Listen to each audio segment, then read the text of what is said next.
Y aquí seguimos en vivo por la pantalla de DNews este martes 22 de julio y nos vamos a meter con uno de los temas del día en la región que nos va a llevar a Colombia por la polémica desatada en torno a la denominada por el gobierno de Gustavo Petro ley o proyecto de ley de sometimiento 2.0, pero que tranquilamente podría ser denominada ley de impunidad. La iniciativa con la cual el gobierno pretende, después de 3 años de fracasos en su política de paz total para terminar con el conflicto armado, lograr que muchos grupos terroristas y criminales de Colombia cedan, entreguen las armas a cambio básicamente de una impunidad muy, pero muy fuerte. Para hablar de esto y sobre todo de la interna que esto generó en el gobierno, nos vamos a ir en directo a Colombia con nuestro compañero Sergio David González. ¿Cómo va, Sergio? Darío, un gusto saludarte. En definitiva, este es uno de los temas más polémicos en el último periodo de Gustavo Petro en la presidencia de la República, Darío. Y es que realmente esto parece como traído de los cabellos y en una situación donde la paz total no ha funcionado. Él dijo en campaña, si soy presidente, en 3 meses el ELN ya no existe. Llevamos 3 años y no ha podido con el ELN y ya el ELN se muestra como una guerrilla binacional. Ya no es solo colombiana, también tiene alta presencia en Venezuela y ha hecho varios crímenes en Colombia. Y con esta nueva iniciativa, por supuesto que serían uno de los beneficiados en este caso, Darío. Aquí te lo puedo resumir. Siempre que se negocia con un grupo terrorista por parte de un gobierno hay que dar zanahoria y garrote. El gobierno de Gustavo Petro, hasta el momento, en estos 3 años y medio, solo les ha dado zanahoria. No hay ninguna ofensiva contundente contra estos grupos al margen de la ley, Darío. Sí, más que zanahorias, habría que decir que le están dando una verdulería entera, ¿no? Parece mucho más suculente que una simple zanahoria, además de que, como bien marcás, Sergio, faltó la otra parte, la parte de la presión militar. Al margen de que habría que preguntarse si esta estrategia fue eficaz, por ejemplo, en el caso de la desmilitarización y de los acuerdos de paz con la FARC, porque la verdad es que la sensación es que hoy el conflicto está incluso más recrudecido que antes de ese acuerdo, ¿no? Eso habría que discutirlo bastante a fondo, pero vamos a hacer lo siguiente, Sergio, y como lo hacemos siempre aquí en DNews, te vamos a contar de qué se trata el proyecto.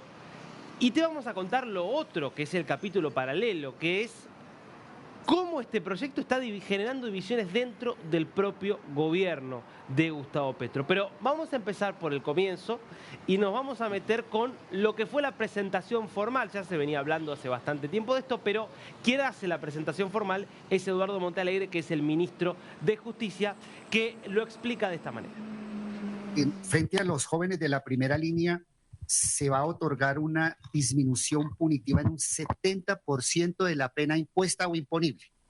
Además, cuando hayan cumplido, creo que 2 años de privación efectiva de la libertad y entren en un proceso de justicia restaurativa serio, de ayudar a construir el tejido social, de reparar a las víctimas con ocasión de todos los disturbios y la violencia que ejercieron, ellos podrán tener un 70% de rebaja de la pena impuesta o imponible y una libertad condicional a partir de 2 años de privación efectiva de la libertad.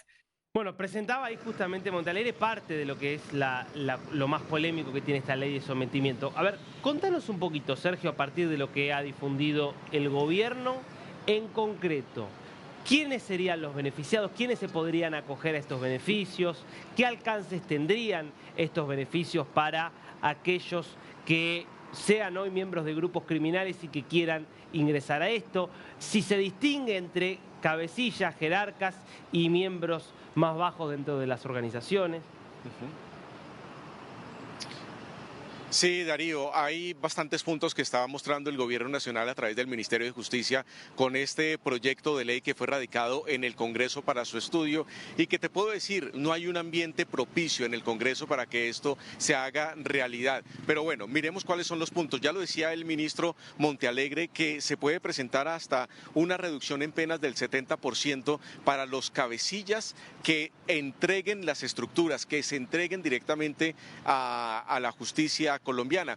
En cuentas de servilletas, si la condena es de 10 años, apenas van a recibir 3 años de condena por todos los delitos que hayan cometido en bandas criminales. Pero esto no reúne solo a las bandas criminales como el Clan del Golfo, como el Tren de Aragua, también reúne a bandas criminales pequeñas que están dentro del proceso de justicia urbana, que lo ha denominado así el gobierno, y que también tendría una pena para quienes se entreguen dentro de este punto no mayor a 4 o 5 años de prisión para esos segundos, terceros o cuartos mandos dentro de las bandas criminales. Pero no se descarta aquí ningún grupo terrorista, Darío. Es decir, no solo estas bandas criminales urbanas y transnacionales, también entrarían las disidencias de las FARC, el ELN, cualquier grupo al margen de la ley que esté operando en este momento. Le resumo esto a los televidentes y Darío, a toda nuestra audiencia en DNews. En este momento se está haciendo la investigación sobre el caso de Miguel Uribe. Esto ya es una banda criminal. Al parecer las hipótesis es que las disidencias de las FARC estarían detrás del atentado contra Miguel Uribe. Si aquí se judicializa a alias El Costeño o a uno de los integrantes de las disidencias de las FARC, entrarían dentro de este grupo de beneficiarios de un proceso de reducción de pena de hasta el 70%. Es decir, muy bien lo decías tú, una impunidad muy grande que se podría llegar a presentar. Ese es uno de los talones de Aquiles que tiene en este momento el proyecto. Además, lo que le están pidiendo es la entrega de bienes y reparación a las víctimas. Estos grupos deben entregar bienes producto de actividades ilegales y asumir compromisos concretos con las víctimas. En este momento tenemos la Justicia Especial para la Paz, la JEP, con la situación de las FARC en el proceso de paz y no se ha podido reparar a las víctimas. Esto, Darío, por supuesto, abre un hueco muy grande sobre esta situación si realmente estas bandas van a reparar a las víctimas. Ahí le piden también desmantelamiento total de la estructura, modelo de justicia transicional. Aquí en este punto, Darío, se propone un esquema mixto donde se combine la justicia ordinaria con componentes de justicia transicional, priorizando la verdad, la justicia, la reparación y la garantía de la no repetición. Eso ya está dentro de los acuerdos con la extinta FARC y finalmente una supervisión judicial estricta para que todo esto se llegue a cumplir. La verdad es que puede ser como un verdadero saludo a la bandera en un año donde Gustavo Petro no tiene la fuerza en el Congreso de la República y además, Darío, es un año electoral. Todo lo que cualquier congresista apruebe en este momento se le va a ver reflejado en las urnas. Claro, porque la sensación es que esto puede ser un tema muy caliente, pensando en cómo esto puede utilizarse en un debate electoral, porque el ejemplo que vos dabas respecto de Miguel Uribe, el hecho de que acá no estés hablando solamente de desmontar a grandes grupos contra los cuales el Estado no ha podido combatir. Digo, uno dice, bueno, si no lo pudieron derrotar en 60 años, 50 años al Ejército de Liberación Nacional, algo por ahí tenés que probar en términos de entregar. Bueno, eso es una cosa, un debate posible. Ahora, que se incluya acá grupitos chiquitos de criminales que vos fácilmente podrías llevar a la justicia porque hacen un enorme daño, pero al mismo tiempo con el poder del Estado tendrías que poder someter, pero que vos le des la posibilidad de este beneficio. Bueno, es básicamente plantear impunidad para todos potencialmente. Es muy disruptivo así tal cual está planteado. Por eso no es extraño, ¿no, Sergio, que esto haya generado una grieta dentro incluso del propio gobierno. Y está claro que aquí el eje es, de un lado Montealegre, el ministro de Justicia, de otro lado Oti Patiño, que no es nada menos que el comisionado para la paz elegido por el gobierno de Petro. Veamos lo que decía acerca de este proyecto Oti Patiño. Es un extracto de una entrevista que dio con el diario El Tiempo, si no me equivoco, que decía: empezar desde acá no es bueno, hay que comenzar desde lo mínimo y ver cómo se amplían los elementos que sean más incluyentes. A ver, Sergio, dame un poquito de contexto de esto que está planteando Patiño, porque la sensación que lo que está diciendo Patiño es, estamos planteando ya, partiendo del debate, dando demasiadas concesiones. Sí, y eso que lo está diciendo alguien que perteneció a la M-19, claro, ¿no? Que fue militante de la guerrilla, y a veces, Darío, antes de responderte, yo creo que el gobierno siempre ha romantizado todo este tema de la lucha insurgente. Yo creo que por sus bases, y por eso le ha dado tanta zanahoria, tantas verduras y no tanto garrote a los grupos al margen de la ley. Eso hay que decirlo también en ese aspecto. Pero aquí que lo diga Oti Patiño y que esté en contra de lo que está alineando el ministro de Justicia, ya se ve un rompimiento muy fuerte dentro del gobierno. Y si eso es dentro del gobierno, imagínate cómo están llegando directamente al Congreso de la República, donde también en momento electoral, pues todo tiene un peso muy fuerte al momento de tomar cualquier decisión. Entonces, si no están de acuerdo en el gobierno, va a ser muy difícil que en el Congreso esto pueda llegar a pasar, Darío. Bueno, esto ya está generando un debate que es público, porque esto decía Patiño, pero ayer directamente Montalegre le responde a Patiño, también con acusaciones muy graves. A ver, repasemos lo que le decía Montalegre a Patiño justamente en respuesta a esa declaración que veías recién.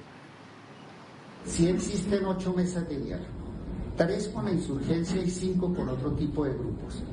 Y en todos ellos tiene presencia la Consejería de Paz. El consejero de Paz tiene representantes en cada una de estas mesas y en todas las mesas se ha dicho que es indispensable un nuevo marco para poder avanzar. ¿Pero se ha consultado este marco en particular? Se han dado los lineamientos.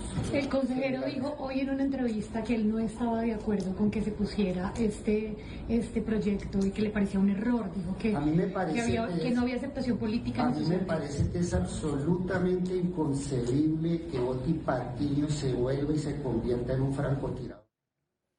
Inconcebible, lo planteó Patiño y lo planteó Montalegre respecto a lo que estaba haciendo Patiño, diciendo que básicamente es hoy un obstáculo para la paz. O sea, es el propio gobierno diciendo que el comisionado para la paz es un obstáculo para la paz. Es realmente difícil de entender esto, Sergio.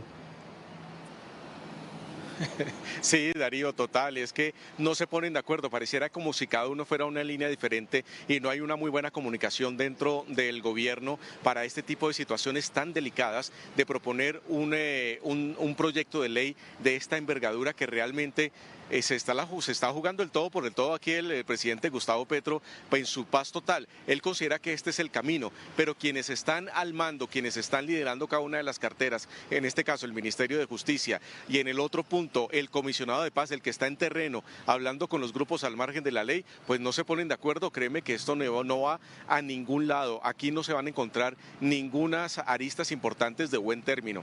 Y eso es lo que se está viviendo en este momento, Darío. Pareciera como si fuera una improvisación de todo esto. Durante todo el gobierno de Gustavo Petro no pudo con la paz total. Este es el último cartucho que está quemando, pero un cartucho que realmente deja muchas preguntas, Darío, dentro de la sociedad colombiana y vuelve a revivir el acuerdo de la picota. Si recuerdas, durante campaña, claro, el hermano de Gustavo Petro visitó varias cárceles reuniéndose con varios líderes de las bandas criminales que están allí judicializados y que al parecer podrían llegar a beneficiarse de esta ley si se sometan a un proceso de paz con el gobierno nacional. Es decir, pareciera, y lo dejamos en un ambiente muy abierto en esta pregunta, pareciera que el acuerdo de la picota se estaría cumpliendo en este momento. Bueno, es muy interesante esto que planteas, porque el gobierno que durante años se dedicó a negar las acusaciones que decían que había pactado con criminales, bueno, cuando vos ves el contenido de este proyecto daría la sensación de que es punto por punto algo redactado por los propios internos allí de la picota.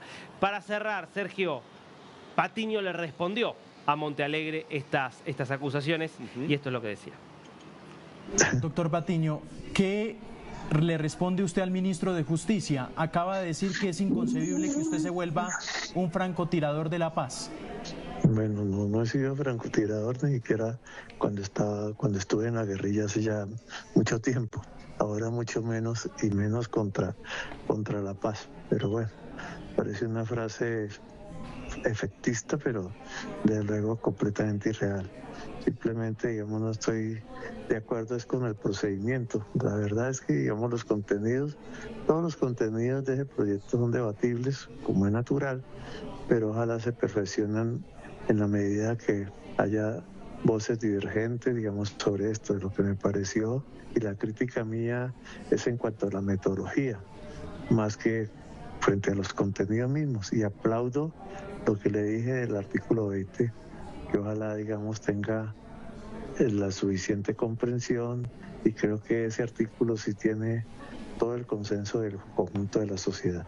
¿A usted le parece que este debe ser el tono, doctor Patiño, el que está usando el ministro de Justicia? No, por supuesto que no. Ese es un tema pendenciero y desde luego no voy a incurrir en ese tipo de alegatos donde cualquier crítica que se haga pues sea descalificada de esa manera. Doctor Patiño, ¿durante este proceso usted notó este tono? ¿En el proceso de construcción del documento usted notó este tono por parte del Ministerio de Justicia? No, es que solamente una vez hablamos con él y él nos explicó ese tema, pero jamás pensé que lo fuera a presentar. Bueno, Sergio, evidentemente esto seguirá dando debate, vos lo planteás muy claramente, diciendo Claro. si ni el propio gobierno está de acuerdo, parece difícil que esto vaya a salir en el Congreso. No deja de ser muy significativo y habla, me parece, del estado en el que está la situación hoy en Colombia, que el Patiño termina diciendo, bueno, hablamos una sola vez de esto con el ministro y no pensé que después de eso iban a salir directamente y ya enviar al Congreso un proyecto ya cerrado. Pareciera ser todo muy improvisado o no, o todo parte de un plan que, como vos decías, quizás se selló incluso antes de llegar a la presidencia. Sí, Darío, aquí la situación es muy compleja y antes de finalizar esto, te quiero hablar de un nombre que podría estar en todos los procesos de paz en los últimos años en Colombia. Es alias Iván Márquez, que él podría ser el gran beneficiado en este momento si se llegase a aprobar esta iniciativa del gobierno. Estuvo en el proceso de paz con la extinta guerrilla de las FARC, con Juan Manuel Santos. Estuvo en el acuerdo de paz inicialmente con Gustavo Petro, donde no llegaron en ningún momento a ningún acuerdo y él terminó yéndose a Venezuela. Y ahora esta es la tercera oportunidad que le podrían dar a uno de los cabecillas más sanguinarios de la guerrilla en Colombia y que tanto daño le ha hecho y que podría, si llega a reaparecer y esta ley se aprueba, tener apenas una condena del 30%, un 70% de impunidad que se lo daría de tajo si el Congreso de la República le da el visto bueno a esta iniciativa de Gustavo Petro. Bueno, Sergio, mucho para seguir analizando allí en Colombia. Te propongo que volvamos en un ratito y nos seguís actualizando la información. Claro que sí, Darío.